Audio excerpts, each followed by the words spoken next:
Hello guys, magandang araw sa ating lahat at muli nagbabalik tayo dito sa unit ng ating pinagpraktisan dito sa dual inverter sa LG dual inverter. So sa video na to guys, malalaman natin kung anong error talaga ang lalabas pag naka-remove yung lahat na sensor. So actually sa indoor at saka outdoor units dito sa LG dual inverter means limang sensor lang ito.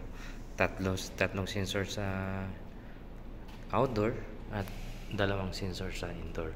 So malalaman natin dito pag ni-remove ko kasi lahat yung actual test natin. So ni-remove ko lahat yung mga sensors. So ito yung sa discharge sensor at ito yung sa room temperature sensor sa outdoor at saka suction temperature sensor.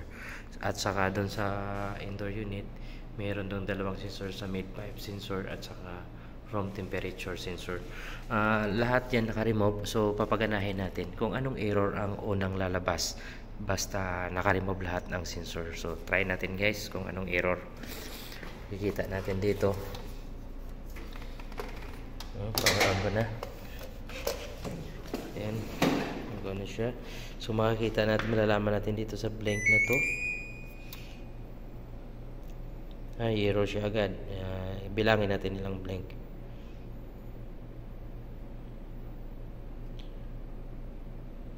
1, 2, 3, 4.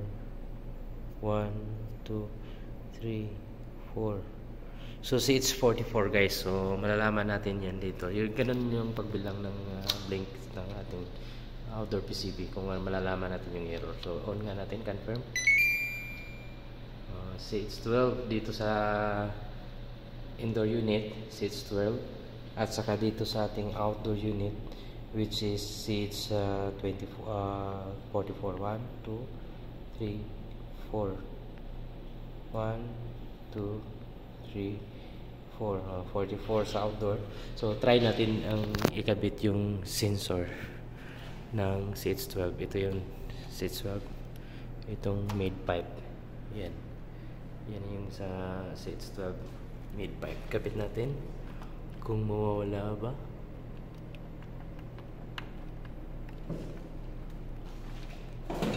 Okay nga, nawala yung CH12, nagpalit yung CH44. So sa dito yan. So ikabit din natin yung sa CH44. So actually yung CH44, ito yan, room temperature din yan. Ito room temperature, kaso nakakabit sa dalawa. So ikabit muna natin yung isa. Ito muna, tanggalin natin to kung anong error ang lalabas. So actual test talaga to guys, actual test. Yan, kabit na, yun, nawala yung blink.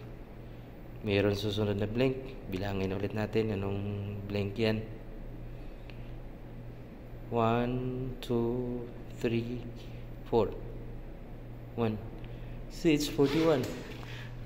Ayun, confirm CH41 nga.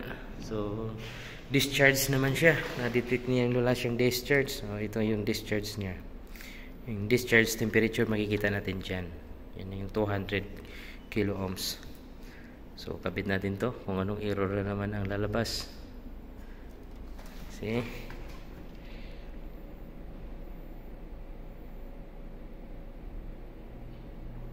One, 2, 3, 4. 1, 2, 3, 4, 5. CH45. Try natin dito. Tingnan natin. CH45 nga guys. So ang CH45, which is ang error ng LG, that is a error code for heat exchanger. Heat exchanger low. I think meron kasi itong nasusulat ng mga error dito guys. Try natin kung natin confirm natin. Heat exchanger sensor yan 45 and 48. Outdoor heat exchanger. Tama, outdoor heat exchanger yan, sinusulat ko kasi yan guys, importante yung mga error code So 45 or 48, outdoor heat exchanger sensor. So tama.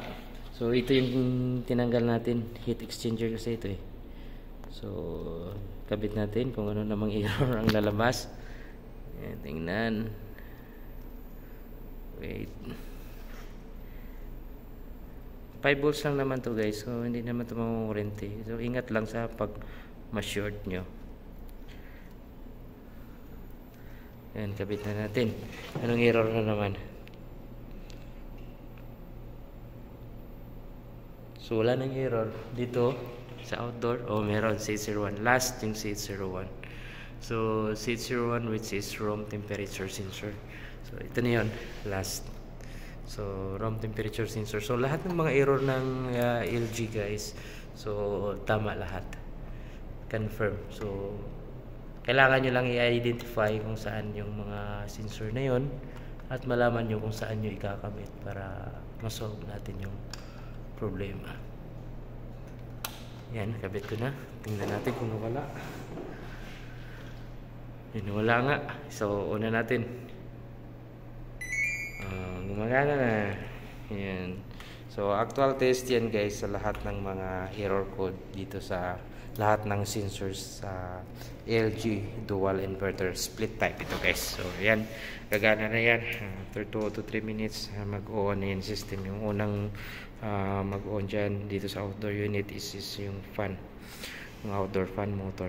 Pagkatapos niyan, o-on na rin si compressor. At ito kasing unit na to, binuksan ko na to guys. So, for training purposes lang ito. So, lahat ng ginagawa ko dito, kina-confirm ko yung mga test point dahil maipalaban tayo sa Skill Olympiad gaganapin sa Dubai. So, lahat ng to pinagpraktisan ko.